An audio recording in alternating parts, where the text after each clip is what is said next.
You know what fucks me up What? more than almost anything? What? Probably more than anything. What? Why does anything exist?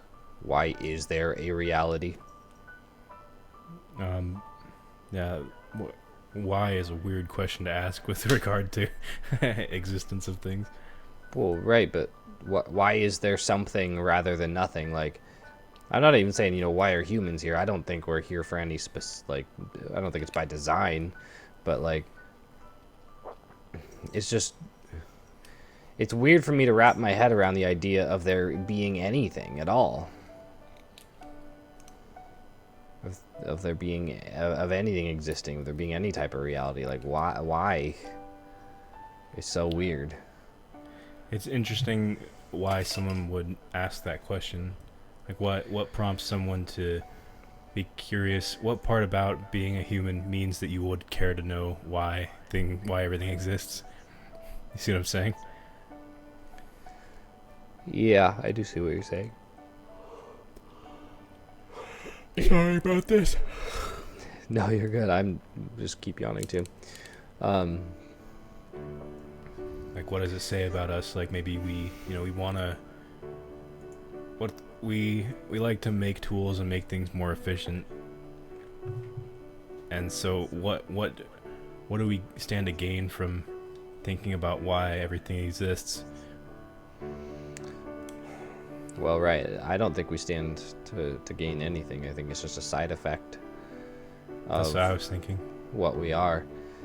We developed, these large brains in order to mostly for social interaction. I think that's one of the biggest things that our bigger brains let us do is just technology and being social, the way that we interact and share knowledge, because that really, the sharing of knowledge is what has propelled us forward as a collective. And that's why the social component was so important, you think? Yeah. And just like it takes a certain type of brain to be able to process these types of things in a complex way, and that just kind of has led to us, between just purely being able to socialize and share knowledge and also just being really good at figuring out how to do things, it's made us more cognitively capable, which has led us to a place where we're sitting here contemplating existence. And it just doesn't make any sense.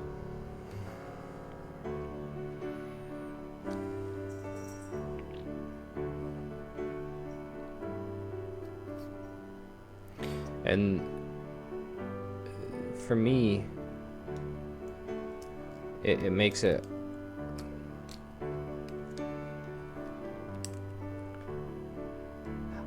I can't take anybody seriously that seems 100% confident in their ideas or in anything.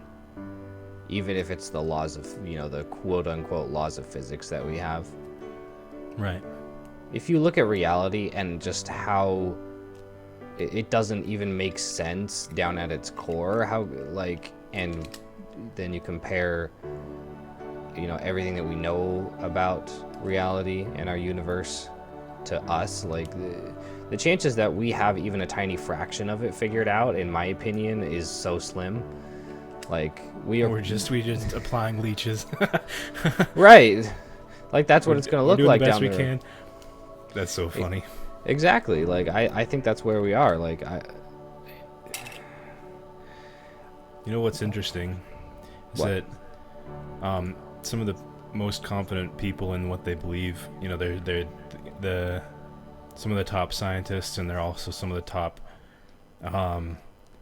theocrats and demagogues and all these types of people that are they all have all these answers, and they're all almost certain that they're right. And then you think about it's all the same sort of questions, like why does everything exist, that leads them on that path of trying to figure out, it's that question that's the foundation of their belief. And so it's like everyone starts out with, okay, why is this all here? Why do we exist? And then they go, and some people explain it with God or gods or spirits, and then some people explain it with science, and it's all coming from those same fundamental questions, I suppose. And you're asking them, but at least you're not deluded into thinking that you have all the answers. Oh no, I don't think the types of questions that I spend most of my time thinking about, I don't think anyone will ever have the answers to. Right. Like, why is there something rather than nothing? Like, no one is ever going to be able to answer that. I can't imagine any way that you could ever answer that. Like, it's no surprise that it makes people uncomfortable to think that they'll never have an answer to it. Because right. We needed answers to survive through the years, you know. We needed to know what was dangerous and what wasn't, and all these things. It's no surprise that people are uncomfortable with the thought of a question that can't be answered. Right. Everything we would have encountered in the past. Well, most of the things that we would have encountered that would have influenced us from an evolutionary standpoint, there would have been, a correct answer, or at least something that we could have believed was correct that would have benefited us or something like that. But we've gotten to a point where we're working on these things that are so complex and stuff that there is no right answer necessarily, and we're coming to these dead ends and stuff. Well, I mean, maybe some of these things are probably things that people have been thinking about for a long time, but you got to realize that there is no answer to a lot of these questions. And really, the more we learn, the more we realize that we don't know. We just learn all these questions. Yeah, we learn more shit that we don't know. Exactly. Every time there's advances in physics or any type of science, typically it just, more so any type of sciences that examine reality, on a physics and stuff, for the most part. It just typically brings up more questions than it answers. It might answer, 3 or 4 questions, but it'll bring up 10 or 15 others. It's the knowledge that we have is like a circle of light expanding out into the darkness. The more you learn, the more the bigger the circle gets, the more darkness you can see, the more that you can see that you don't know. And the more space you have to fill. Mm-hmm. Yeah. And there's no clear end yet either, as far as we can tell, right? Well, yeah, I mean, I can't imagine there really is.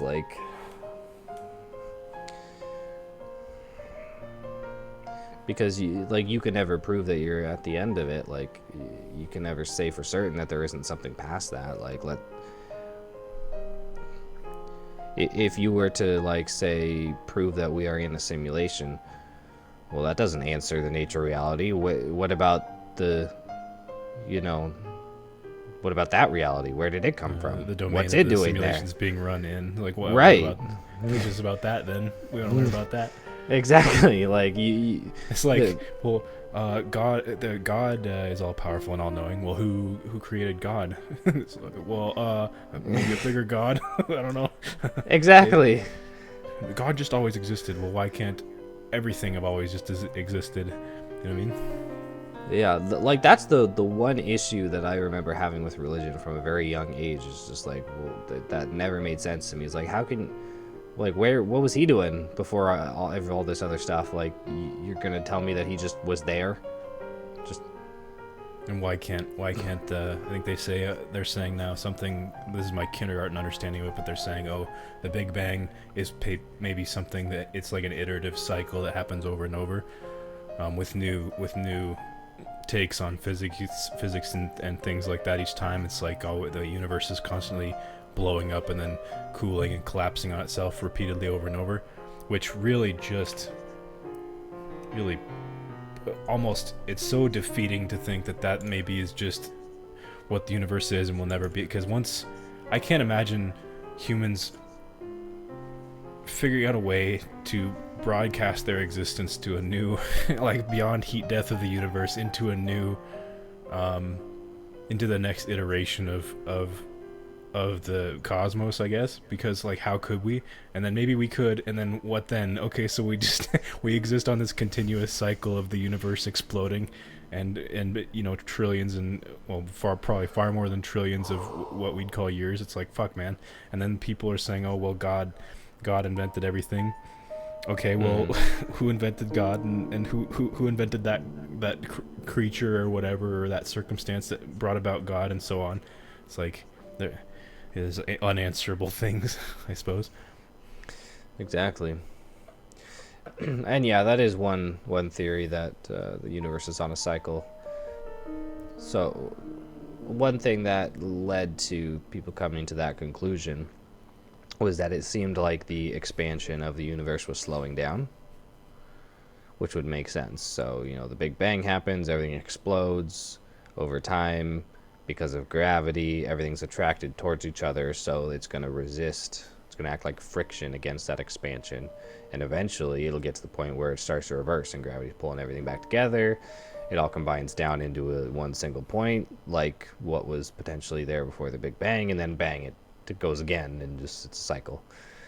I never thought about it as friction, because it seemed more like almost like laying on your back and throwing a ball up in the air. It's like, yeah, the universe is expanding out, but then it's gotta eventually come back in.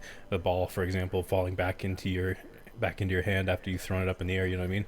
The universe expanding outward, then coming back in. But that's to say nothing about like what actually is space, like empty space and all that. And it's so far beyond me that I don't even like to think about it too much, because I worry that the paradigm that we're all thinking about it in is all wrong, and I don't even know physics. So Exactly. No, I agree. Like, we make so many guesses based off, like, we take these little bits of information and try and extrapolate so much out of it, and like, just because it all fits together, makes sense, doesn't mean that's actually what's happening. Like, we could be so wrong. Yeah. Like the fact that our physics that explain, you know, our quantum mechanics, and our physics that explain, you know, the universe that we observe, you know, on a bigger scale, they don't, like, they're not compatible. They don't work together. Yeah. But yet they both are seen as correct. Like, explain that. Like, obviously we got something wrong here. Like, maybe there is just something to link the two together that we're missing, or maybe one's wrong and the other's right. Like, but obviously we don't know what the fuck we're doing. I know so little about physics, but I like to imagine that matter came about because nothing is the Big Bang, or the Big Bangs maybe, or whatever, is just some event is causing nothing to pull into matter and antimatter. You understand what I'm saying? It's like something is splitting nothing in two, and that nothing is matter and antimatter. But then that's just, I don't know anything about matter and antimatter. I don't know anything about physics yet, so I can't really know anything about, you know, really ought to like study up, but I just want to eat food and die, mate and die. Right. Yeah, no, I get it. That's an interesting idea, because yeah, that kind of makes sense, you know, split nothing into because there is the two opposites, and like, so what It's I was God gonna jerking off. He's just making Big Bang after Big Bang. Exactly. Sorry. Go ahead. Oh, you're good. What I was gonna say is, we thought that the expansion of the universe was slowing down, but now we think it's speeding up. Why? So, well, the explanation that they give is dark energy. So this is what happens when they run into a problem that the current model doesn't compute with the current model. They just invent something new that then fits everything into place. And like, I'm not saying that's bad. Sometimes it turns out to be true. You know, sometimes there's a missing piece, and you what imagine. What recourse do you have? You know what I mean? Right. You imagine what could fit that piece, and then you go and look for it. That's fine. Like, but that's what they've done with dark energy. Like, we've theorized about it, and it makes sense with all of our equations and everything. It makes them all work out. But like That really is just God. Like people saw the rains and they saw the clouds and they saw the sea and they thought God did this, and that's all. That's what they could do with the information they had. You invent your new perspective on reality. oh, exactly. And like it's no wonder. Like if you go out and actually experience these things in nature, like big storms or like seeing space, like I still haven't seen this, but if you actually go out into places where there's no light pollution, the sky is filled with stars. Like you can see the Milky Way. Like Yeah. it is crazy. I've seen pictures that come pretty close to apparently what it looks like. Yeah. And just imagine, like there was no light pollution. They were seeing that every single night. Like it's no wonder they invented religion. We really ought to like grab some dirt bikes and go out and do that sometime. Yeah, like you can look up, there's maps of the light pollution. You can find areas that have the lowest light levels. You gotta hope that you're out there on a clear day where there's no clouds to block the view, but I've been really wanting to do that. It's light made in the city that's bouncing off the air. Is that right? Okay. Yeah. And it's like it's like almost like a camera that's overexposed or underexposed or whatever. It's like you can't see the dim stars because you've got all this light bouncing back at your eyes from the city. Right. Like to take an extreme example, if it's nighttime, someone shines, you're driving down the road, someone's brights are on and they're shining their headlights at you, you can't see anything else. Especially if your windshield's dusty, spreading out, making a blanket that you can't see through. Which would be like the atmosphere, there's water vapor and dust and all this stuff in the atmosphere, and so it just diffuses, the light diffuses out and it blocks everything that's dim. And you can't see God. Exactly. And just like... go ahead. Oh, well, I was just going to say, like, I can only imagine what that's like, because, like, the few times that in more recent times when I have been outside at night, and it's been, like, a clear night, and, like, you can see, like, some stars and stuff. Like, I just, like, looking out and imagining, like, basically what I have done the past couple times I've been out there is totally just kind of changed my view of it, like, thought about what I'm actually looking at. Like, it's not just, I'm not looking at, like, some, black ceiling with some speckles on it a ways off. Like, I am looking into nothingness. Like, these specks of light that I'm looking at are an unimaginable distance away. It's like, I'm profound. just looking out into this vast sea of nothingness. Like, it is just so big. And it's not clear that it ends. That's what's crazy. It's not clear that I've done that before on long bike rides. I'll stop. I'll find I usually bike ride at night. I'll find a place with some nice grass, and I'll lay down and just stare at the sky. I'm like, fuck. There's no guaranteed end to that. It just keeps maybe going forever. It's like when you look out at the sea, you know that there's like, I know Europe is over there somewhere, but if you look out into the sky, it's like, we don't know what the fuck's out there. There could be, other life forms and right? Or really nothing. Well, almost certainly there's life forms, but like there could be no end. Exactly. If we're increasing speed, I don't know what that means. I don't know, it means one possible end to the universe is what's referred to as the heat death of the universe. It means entropy increases so much, everything just dissipates and just gets so spread out that like nothing is interacting with anything. Everything just breaks apart and it's basically like there's nothing left. I don't know that much about entropy and the heat death of the universe, but I thought that regardless of whether we're speeding up or slowing down,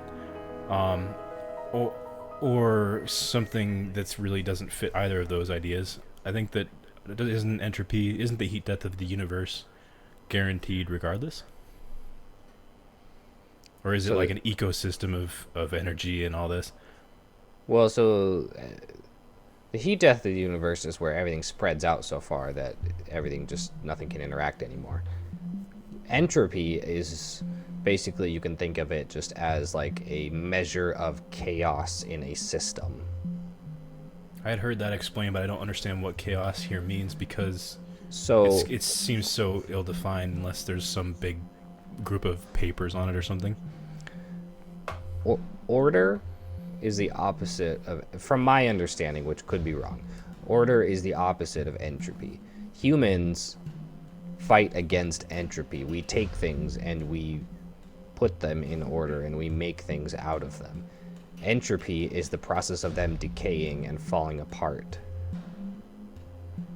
No, well, okay, but that doesn't help me as far as understanding entropy, because then entropy is basically as ill-defined as art, and it also means that nature itself is fighting against entropy because, you know, they're like, for example, trees and you know, foxes and all these different animals, they're all order, you know. And planets are matter that's clumping together predictably. That's order. So it's like, where is your entropy when nature itself is ordering itself? You know what I mean? Well, exactly. So those things are lowering the entropy in the system, but then there's other things that are also increasing the entropy in the system. The idea that entropy always increases, it's looking at the universe as a whole. Is saying that if you look at the universe as one system, the total amount of entropy, if like the average as you balance everything out, is continually rising. So, you know, as much as we try and fight against it, as many things as we put into order, more stuff is going into chaos. That's the idea. Would dust be chaos then? I don't understand.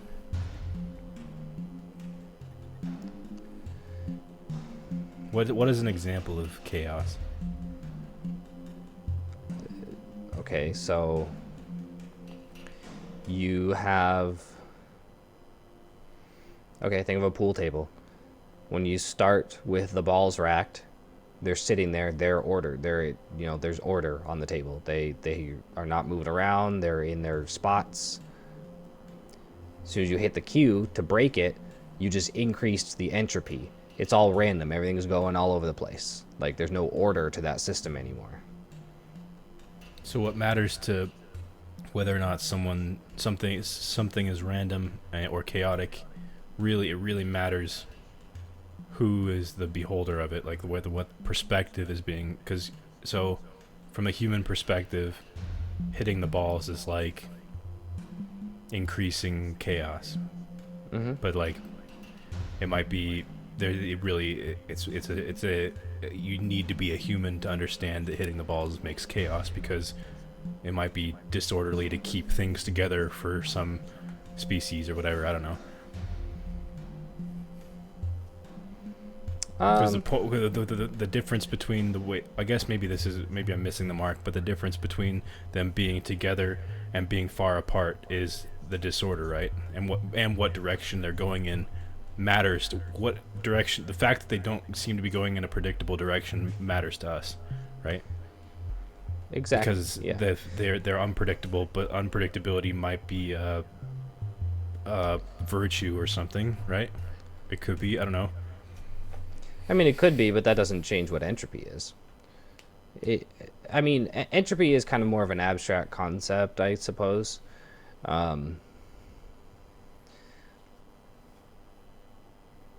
But, you know, like you take a piece of wood, it's all, you know, Orderly.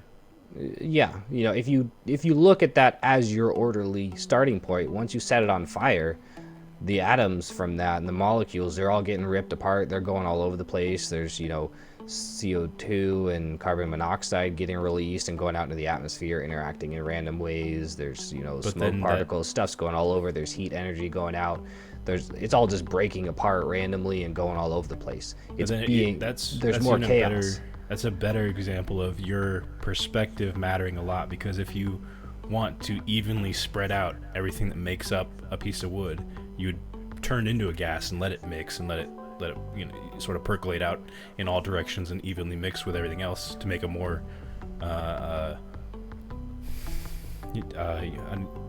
is it homogeneous mixture. I don't know, but the point is, it's like it's the veins in the xylem, I think it's called, in the tree, and the grain of wood, that could all be seen as very disorderly, given that everything's all packed into one place and it's seemingly random. And then once you spread all the gas out into the air and you spread out the energy too, into the air, you know what I mean, like into space, then it's much more orderly, you could say. So it's like a matter of perspective, right? Mm-hmm. Yeah, I actually I get what you're coming from now, and I would say I don't.